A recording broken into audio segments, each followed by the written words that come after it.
Choose the incorrect statement पूछा गया है हमसे यहाँ पे। During urine formation tubular cells secrete substance such as H plus K plus ammonia into the filtrate. बिल्कुल सही बात है, ये तो करती है ना, मैंने बताया था पीसीटी डीसीटी कलेक्टिंग डक्ट ये सब H plus K plus ammonia करती है। केवल जो कलेक्टिंग डक्ट है वो क्या करेगा, वो आपका H प्लस और K प्लस करता है, अमोनियम आयन नहीं करता है ना।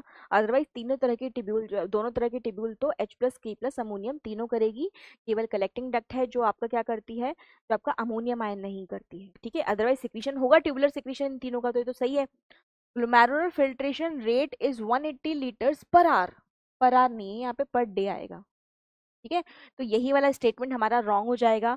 जो ग्लोमेरुलर फिल्ट्रेशन रेट होती है वो या तो 125 मिलीलीटर पर मिनट बोलिए आप, या 180 लीटर पर डे बोलिए। यहाँ पे पर आवर कर दिया तो रॉन्ग हो जाएगा, ठीक है। अब क्योंकि हमसे इनकरेक्ट स्टेटमेंट पूछा है तो हमारा बी ऑप्शन ही सही हो जाएगा, लेकिन बाकी ऑप्शन भी अभी हम पढ़ते हैं। Glucose amino acid are reabsorb completely in PCT. ये वाला स्टेटमेंट तो हम इतनी देर से काफी बार देख चुके हैं और पिछले वाले क्वेश्चन में तो आंसर ही यही था, ठीक है। तो ये भी सही है। PCT helps to maintain pH and ionic balance of the body fluid by secretion of H plus into the filtrate and reabsorption of bicarbonate from it। बिल्कुल सही बात है। H प्लस का तो क्या करवाती है, सिक्रीशन करवाती है PCT, और बाइकार्बोनेट का रीअब्जॉर्प्शन करवाती है। तो इस तरीके से ये pH बैलेंस को मेंटेन करती है।